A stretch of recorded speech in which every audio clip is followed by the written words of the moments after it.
Hey guys, so as I said in last week's video, following the object placement test that I did where the bowl moved in front of me, I kind of continued doing that experiment because I'm determined to capture it again. You know, I like to repeat things, no it's not a fluke, and so I spent a week or so trying it, and even though I've not caught anything moving in front of me just yet, I did capture something on the nightly shoots that followed it because I'd spend maybe 20 minutes or so asking the spirits to move it, you know, spirit box session, EVP session, just trying to get some kind of interaction. And when it didn't work, I would just kind of leave the cameras rolling and take myself to bed in the hopes of capturing something while I'm asleep. And on this particular occasion, I think it was about 2 hours after I went to bed, I caught this.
So there are just a few things that I wanted to go through that I thought were interesting about this clip.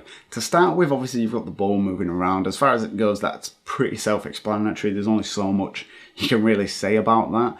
But right before it starts moving, there is a light anomaly that shoots up towards the ceiling. It sort of starts just above where the bowl is and it shoots up top right. And like, I can't say for sure that this is a paranormal orb or that, you know, it's an apparition of any kind, because there's not quite enough evidence to back it up. But sort of hypothetically speaking, if this was a paranormal orb, why was it moving away from the object that was about to move? Like in the past, whenever I've caught an orb and some activity, it's been moving in the general direction of the object that moves. Whereas in this case, it's moving away. And the only conclusion I could personally come to that made any kind of sense is the fact that my bedroom is like directly above the kitchen. And if you actually look at the trajectory of the orb itself, it's actually moving towards my side of the bed, which is the closest to the door. And so the only thing I could think of is if this was paranormal, is that it's almost like it's trying to get my attention before the bowl moves, like they've mustered the energy, now time to get me so that they can show me, kind of thing. I don't know, just an idea.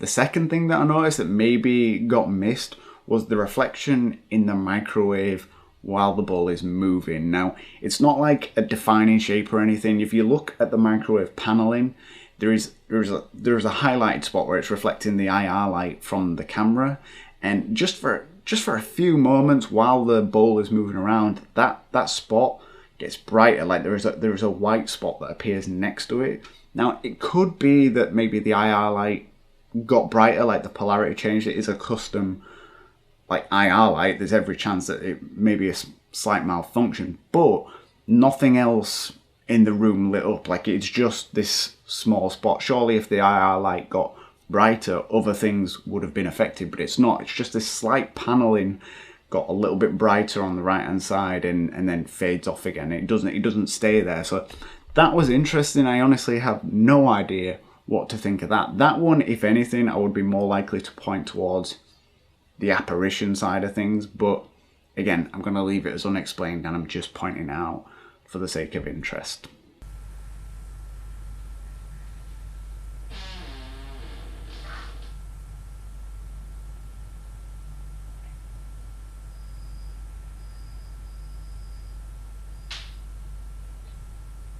And so lastly then, and I'm sure most people will have noticed this, but I do think it's worth pointing out, is that the sequence of events itself, the order in which it all happens, really lends itself to the evidence in the way that you've got the door creaks open, you can hear it, you see an orb shoot towards the ceiling, the bowl starts moving, you hear footsteps, and then the cutlery starts moving. And it's not the cutlery in the background, it's some cutlery that was left on the draining board just off camera. The only way I could have really got that in camera without a wide angle lens is to pull the camera right back, but that would have had to have obscured my view of the side, so I just kind of had to make that decision, either the whole room or the thing that I really wanted to capture moving.